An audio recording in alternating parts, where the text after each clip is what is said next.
नमस्कार, मैं हूं अनीता। आदिवासी डेली में आज आपको दिखाएंगे त्रिपुरा में टिपरा मोथा प्रमुख प्रद्योत माणिक्य ने दी आमरण अनशन की धमकी। नागालैंड में रद्द हो सकते हैं निकाय चुनाव। छत्तीसगढ़ में आदिवासियों का प्रदर्शन और गोवा में क्या अनुसूचित जनजातियों को मिलेगी विधानसभा में 4 सीटें। एमबीबी पोल में आईएएस और आईपीएस जैसी प्रतिष्ठित नौकरियों में अनुसूचित जनजातियों के प्रतिनिधित्व पर चर्चा। तो शुरुआत करते हैं हेडलाइंस के साथ।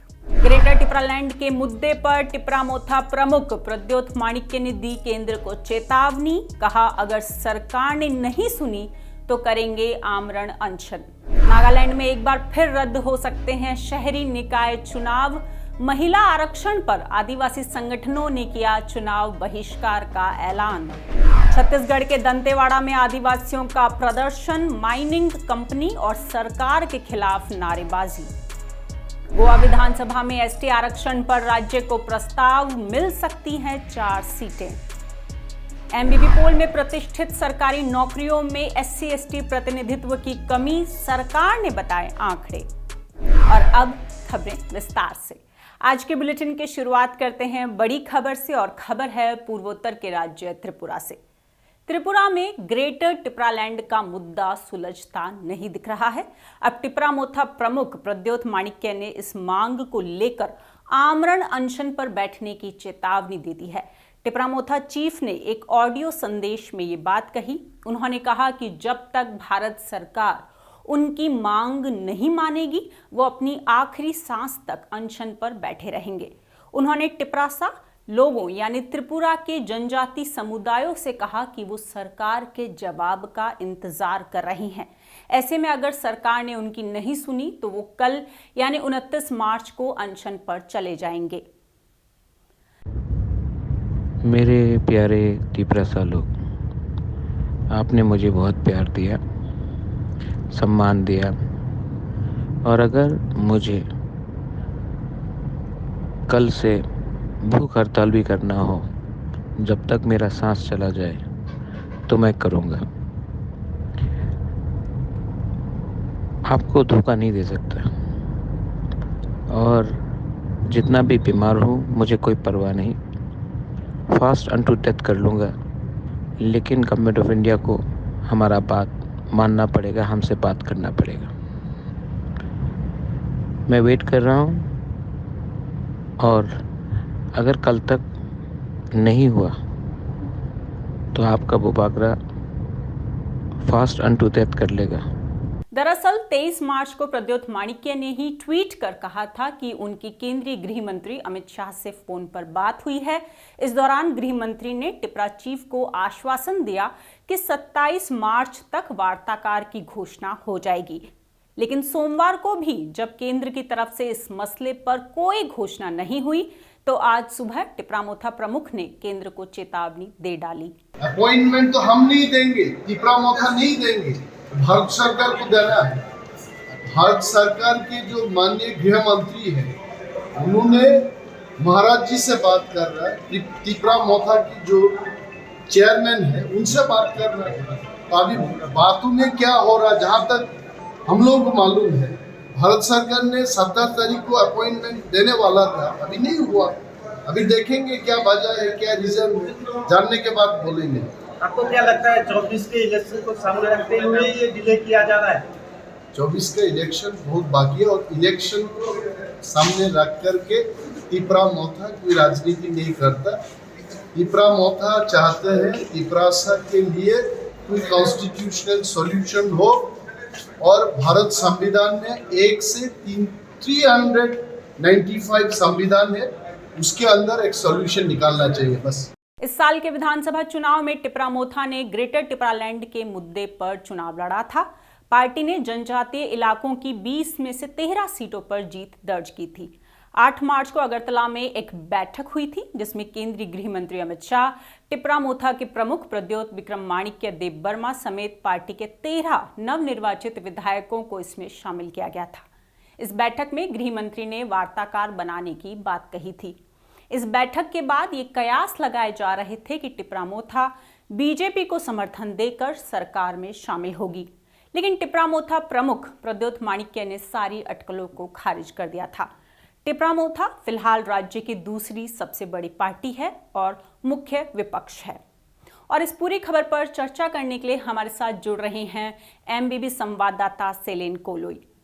सेलेन, प्रद्योत किशोर ने आज एक ऑडियो क्लिप जारी किया। क्या समझा जाए इससे? जब गृह मंत्री से उनकी बात हो चुकी है तो इस अपील का क्या मतलब है? क्या उनको डर सता रहा है कि कहीं ना कहीं जो उनकी लोकप्रियता है वो कम हो जाएगी, या जो टिपरासा लोग हैं वो उनसे नाराज हो रहे हैं? फिर देखिए, एक बात तो ये है कि इस बार चुनाव बहुत महत्वपूर्ण रहा त्रिपुरा के जनजातीय लोगों के ऊपर। पहले बार एक आंचलिक दल ने अकेला इलेक्शंस में एक लड़ाई करके 13 सीट लाया है।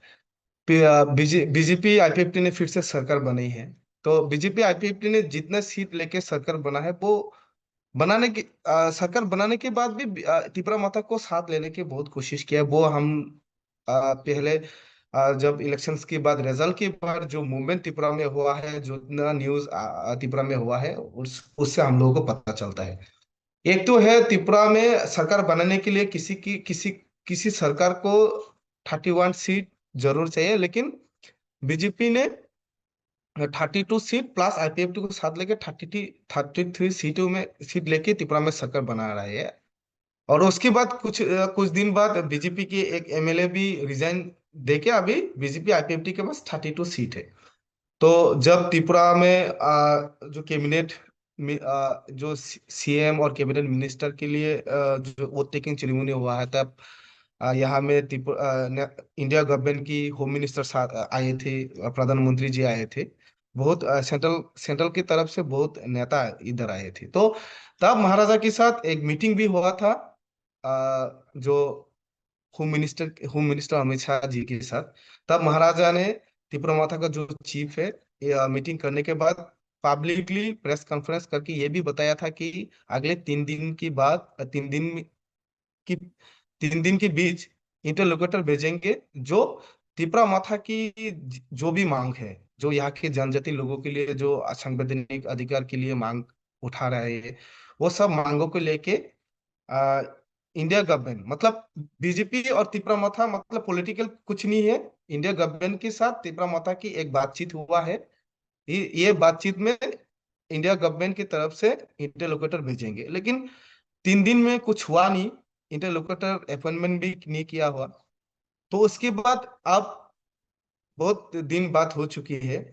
पिछले 22 मार्च में भी जो त्रिपुरा माता का चीफ महाराजा प्रद्योत किशोर माणिक्य जी ने ट्वीट करके ये भी बताया था कि होम मिनिस्टर जो महाराजा को फोन करके ये बताया है कि 27 मार्च के अंदर ही इंटरलोकेटर अपॉइंट करेंगे। लेकिन आज 28 मार्च है, मतलब कल तक डेट थी। तो कल तक इंटरलोकेटर अभी तक इंडियन गवर्नमेंट, मतलब जो सेंट्रल गवर्नमेंट की तरफ से कोई भी अपॉइंटमेंट नहीं किया है। तो शायद ये भी वजह है कि महाराजा को या त्रिपुरा माता की जो चीफ महाराजा प्रद्योत किशोर माणिक्य जी को जो होम मिनिस्टर ने जो वादा किया था, ये अगले 3 दिन के अंदर इंटरलोकेटर भेजेंगे, अपॉइंटमेंट करेंगे, उसके बाद 27 मार्च की डेट दिया है, ये भी नहीं हुआ। शायद ये भी वजह है कि महाराजा खुद जो सेंट्रल गवर्नमेंट की तरफ से महाराजा की बात या त्रिपुरा माता के चीफ की बात अभी नहीं मान रहा है, ये वजह है। शायद इसके लिए महाराजा आज कल रात को भी एक वॉइस एसएमएस करके यहाँ के जो लोगों को बताया है कि अगर 28 मार्च के अंदर इंटरलोकेटर अगर सेंट्रल गवर्नमेंट ने नहीं अपॉइंट किया हो तो हंगर स्ट्राइक में बैठेंगे। शायद ये वजह होगा कि अभी तक सेंट्रल गवर्नमेंट ने डेट पर डेट दे रहा है, तो वो डेट, मतलब मीटिंग में महाराजा के साथ क्या बात हुआ है, होम मिनिस्टर के साथ क्या बातचीत हुआ है, वो सब तो क्लियरली कुछ नहीं बोला है, बस बोला कि इंटरलोकेटर अपॉइंट करेंगे।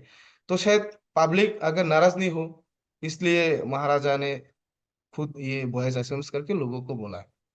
सेलिन, एक तरफ वो त्रिपुरा विधानसभा में मुख्य विपक्षी पार्टी है टिपरामोथा, और दूसरी तरफ प्रद्योत माणिक्य लगातार बीजेपी और गृह मंत्री से बात कर रहे हैं।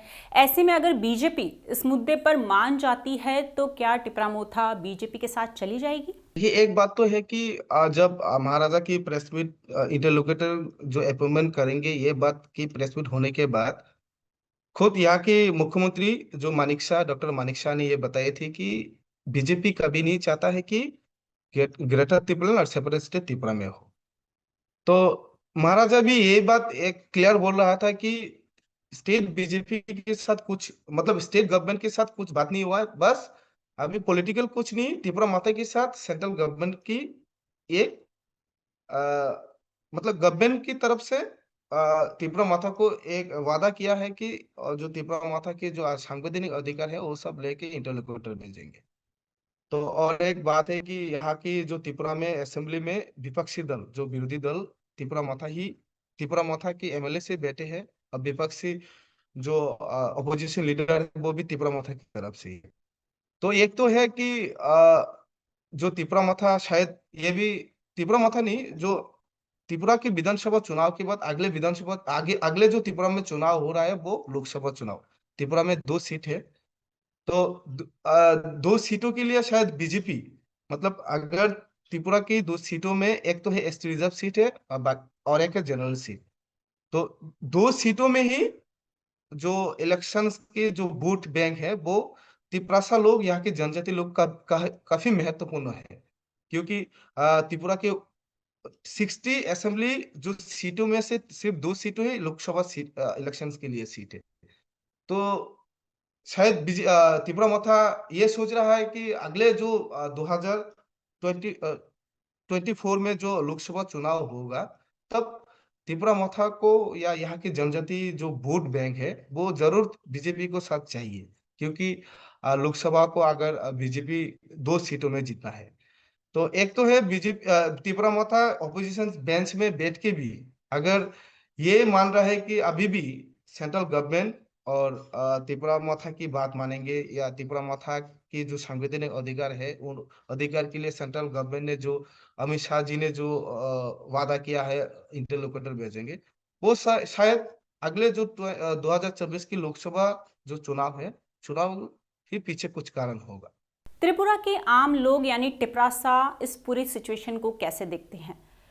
क्या वो अभी भी टिपरा मोथा पर भरोसा कर रहे हैं? उन्हें उम्मीद है या फिर अब उनका जो भरोसा है वो टूट रहा है या उनका मोह भंग हो रहा है? देखिए, एक बात है कि त्रिपुरा माता और महाराज के साथ यहाँ के जनजाति लोग जो पॉलिटिकल मांगे या पॉलिटिकल कुछ कलर के लिए यहाँ के जनजाति लोग महाराजा के साथ या त्रिपुरा माता के साथ नहीं है। त्रिपुरा माता के साथ और महाराजा के साथ अगर यहाँ के जनजाति लोग त्रिपुरा से लोग है तो बस एक ही बात है, वो है संवैधानिक अधिकार, जो पिछले कई सालों से यहाँ के त्रिपुरा लोग नहीं मिल रहा है। त्रिपुरा लोगों को अभी भी हम अगर न्यूज कवरेज करने की बात करेंगे तो हर दिन कहीं ना कहीं जगह पे अभी भी त्रिपुरा में पीने के पानी के लिए लोग सड़क पे उतरना पड़ता है।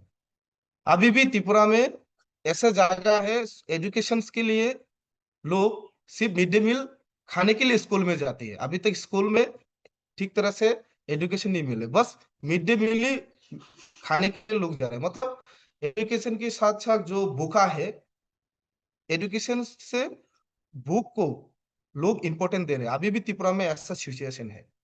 तो त्रिपुरा माता के साथ और महाराजा के साथ अगर त्रिपुरा साथ जनजाति लोग है वो बस यहाँ के संविधान अधिकार, त्रिपुरा से के संविधान अधिकार लेने के लिए है। तो त्रिपुरा में इस बार जो हिस्ट्री में पहले बार एक आंचलिक दल, जो काफी सालों से आंचलिक दल त्रिपुरा में इलेक्शंस में, विधानसभा इलेक्शन से लड़ाई किया है, इलेक्शन में लड़के 13 सीट लेके आया है। और इस बार ये पहले बार त्रिपुरा की असेंबली में एक आंचलिक दल विपक्ष बेंच में बैठा है। तो शायद यहाँ के, मतलब ऐसा पता चलता है कि जो विपक्ष दल में अगर त्रिपुरा यहाँ के आंचलिक दल बैठा हो तो यहाँ के जो जनजाति लोग हैं, त्रिपुरा से लोग हैं, महाराजा की साथ देंगे। अभी तक कुछ दिल तोड़ने की कुछ बात हुआ नहीं है, क्योंकि महाराज आज भी जो बयान एसएमएस करके ये बोला है कि अगर मर भी जाए फिर त्रिपुरा को कुछ ना कुछ, यहाँ के जनजाति लोगों को कुछ ना कुछ दे के ही जाएंगे महाराजा। तो अगर ये बात यहाँ के लोकल जो जनजाति लोग, यहाँ के तिपरा से लोग सुनेंगे तो जरूर तिपरा माता के साथ, महाराजा के साथ ही रहेंगे। और त्रिपुरा से चलते हैं उत्तर पूर्व के ही एक और राज्य नागालैंड। नागालैंड के 12 आदिवासी संगठनों ने 26 मई को होने वाले शहरी स्थानीय निकाय चुनाव के बहिष्कार की चेतावनी दी है। इन संगठनों ने नागालैंड नगरपालिका अधिनियम 2001 में संशोधन की मांग पूरी नहीं होने पर यह चेतावनी दी। साथ ही चुनावों में महिला आरक्षण पर भी अपनी सहमति वापस ले ली। संगठनों ने कहा कि नागालैंड सरकार को राज्य के लोगों को गारंटी देनी चाहिए कि 33% महिला आरक्षण अनुच्छेद 371A का उल्लंघन नहीं करता है। साथ ही ये सुझाव भी दिया कि निकाय चुनाव में महिला आरक्षण की अवधि 2 कार्यकाल से ज्यादा नहीं होनी चाहिए। इस चेतावनी के बाद सोमवार को नागालैंड के मुख्यमंत्री नेफ्यू रियो ने संकेत दिया कि अगर आदिवासी संगठन राज्य सरकार के खिलाफ विरोध जारी रखते हैं तो निकाय चुनाव नहीं हो सकते हैं। दरअसल राज्य चुनाव आयोग ने 16 मई को 3 नगर पालिका परिषदों और 36 नगर परिषदों के लिए चुनावों को अधिसूचित किया है, जिसमें महिलाओं के लिए 33% आरक्षण है। आपको बता दें, राज्य में शहरी स्थानीय निकायों के लिए पिछला चुनाव साल 2004 में हुआ था, लेकिन तब से नागा शांति वार्ता और महिलाओं के लिए आरक्षण के मुद्दे के चलते चुनाव आयोजित नहीं किए गए। महिला आरक्षण को लेकर कई आदिवासी संगठनों ने विरोध किया था। तब इन संगठनों का कहना था कि आरक्षण संविधान के अनुच्छेद 371A के तहत नागालैंड को मिले विशेष अधिकारों का उल्लंघन करता है। और अब चलते हैं छत्तीसगढ़। राज्य के दंतेवाड़ा जिले के आदिवासी एक माइनिंग कंपनी के खिलाफ सड़कों पर उतर गए हैं। सोमवार को कुंदेली समेत कुपेर, गमावाड़ा, गनेजार सहित अन्य गांवों के लोग आर्सेलर मित्तल कंपनी के खिलाफ नारेबाजी करते हुए कलेक्ट्रेट पहुंचे। ग्रामीणों ने कंपनी के साथ साथ सरकार के खिलाफ भी नारेबाजी की। ग्रामीणों ने कलेक्टर को ज्ञापन सौंपा। भारतीय कम्युनिस्ट पार्टी और आदिवासी महासभा ने इस रैली का आयोजन किया था। दरअसल ये लोग मित्तल कंपनी द्वारा इनके इलाके में लाल मिट्टी डंप किए जाने का विरोध कर रहे थे। इस दौरान ग्रामीणों ने कंपनी को चेतावनी दी कि वो इस लाल मिट्टी को उठा ले, नहीं तो उग्र प्रदर्शन होगा। सीपीआई के जिला सचिव भीमसेन मंडावी ने कहा कि इस लाल मिट्टी से बस्तर की वन संपदा का नुकसान हो रहा है और साथ ही उपजाऊ जमीन भी खराब होने का डर है। हालांकि इस मामले पर कंपनी का बयान भी सामने आया है। कंपनी का दावा है कि ये मिट्टी जहरीली नहीं है और मानदंडों के अनुसार खतरनाक पदार्थों की श्रेणी में नहीं आती है। कंपनी ने कहा कि कुछ लोग भ्रम और अफवाह फैला रहे हैं। छत्तीसगढ़ से चलते हैं गोवा। गोवा में अनुसूचित जनजाति के लिए राजनीतिक आरक्षण के मुद्दे पर अब आदिवासी कल्याण विभाग ने राज्य सरकार को प्रस्ताव दिया है। राज्य के आदिवासी कल्याण विभाग ने साल 2011 की जनगणना के आंकड़ों के आधार पर एक परिसीमन आयोग का गठन करके गोवा विधानसभा में अनुसूचित जनजातियों के लिए 4 सीटें आरक्षित करने का प्रस्ताव राज्य सरकार को दिया है। दरअसल पिछले महीने अनुसूचित जाति अनुसूचित जनजाति के कल्याण के लिए संसदीय समिति ने राज्य का दौरा किया था। इस दौरान समिति के अध्यक्ष किरीट प्रेमजी भाई सोलंकी ने गोवा सरकार को अनुसूचित जनजातियों के लिए विधानसभा में सीटें आरक्षित करने के लिए केंद्र सरकार को एक प्रस्ताव भेजने का निर्देश दिया था। सोलंकी के निर्देश पर आदिवासी कल्याण निदेशक दशरथ रेडकर ने एक प्रस्ताव बनाकर फिलहाल राज्य सरकार को भेजा है। हालांकि इस पर अभी मुख्यमंत्री प्रमोद सावंत की मंजूरी का इंतजार है। आपको बता दें, गोवा में एसटी समुदायों के राजनीतिक आरक्षण का मामला 20 सालों से लंबित है। 2011 की जनगणना के अनुसार राज्य की कुल आबादी में अनुसूचित जनजाति का हिस्सा करीब 12% है, लेकिन इसके बावजूद राज्य की 40 विधानसभा सीटों में से एक भी सीट अनुसूचित जनजाति के लिए आरक्षित नहीं है। ऐसे में गोवा के आदिवासी संगठन लगातार इस मांग को उठा रहे हैं। और आखिर में आज आपको बताएंगे त्रिपुरा के जाने माने कवि चंद्रकांत मुरासिंह के बारे में। सोमवार सुबह प्रसिद्ध कवि चंद्रकांत मुरासिंह का निधन हो गया। उनकी उम्र 66 साल बताई गई। साल 1997 में साहित्य अकादमी ने उन्हें कोक बोरोक भाषा के विकास और प्रसार में योगदान देने के लिए भाषा पुरस्कार से सम्मानित किया। त्रिपुरा राज्य सरकार भी उन्हें रविंद्र पुरस्कार से सम्मानित कर चुकी है। मुरा सिंह रविंद्रनाथ टैगोर की कविता संग्रह गीतांजलि का भी कोकबोरोक भाषा में अनुवाद कर चुके हैं। इतना ही नहीं, वो कोकबोरोक साहित्य अकादमी के संस्थापक भी रह चुके हैं। It's very painful for all of us. हमें इस बात का बहुत अफसोस है कि कोकबोरोक के जाने माने कवि चंद्रकांत मुरा सिंह कल उनका निधन हो गया। मुझे ये सुअवसर मिला कि मैं उनके साथ कुछ समय बिता सकूं, उनके साथ कुछ काम कर सकूं, और मैं ये कह सकता हूं कि कोकबोरोक साहित्य के लिए, हमारे समाज के लिए यह एक बड़ा लॉस है। इस क्षति की, इस नुकसान की पूर्ति नहीं की जा सकती है। उन्हें कई सम्मानों से सम्मानित किया गया, उन्होंने कई किताबें लिखी और उनके कद का कोई दूसरा कवि या साहित्यकार कोकबोरोक में फ़िलहाल तो मौजूद नहीं है।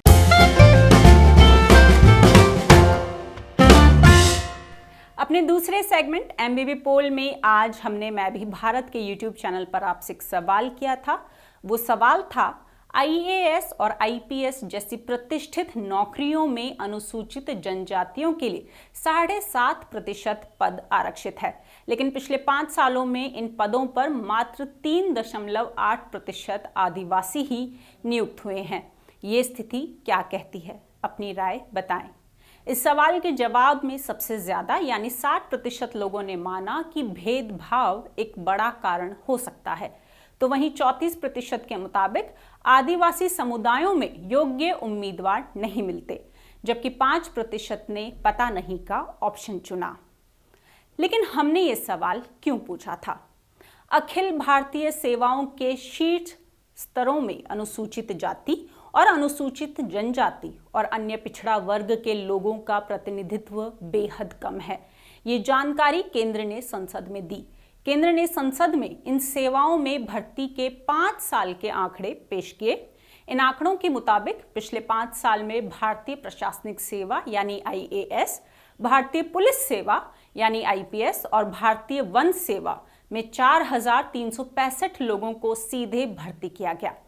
इनमें से केवल 166 यानी 3.8% अनुसूचित जनजाति से थे, जबकि 334 यानी 7.65% एससी और 695 यानी 15.92% ओबीसी से थे। राज्यसभा में सीपीएम सदस्य जॉन ब्रिटस के एक सवाल के जवाब में कार्मिक राज्य मंत्री जितेंद्र सिंह ने ये आंकड़े जारी किए।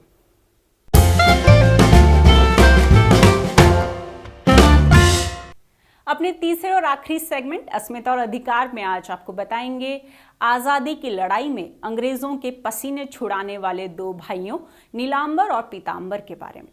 झारखंड के वीर सपूत नीलांबर और पीतांबर भोक्ता जनजाति के थे।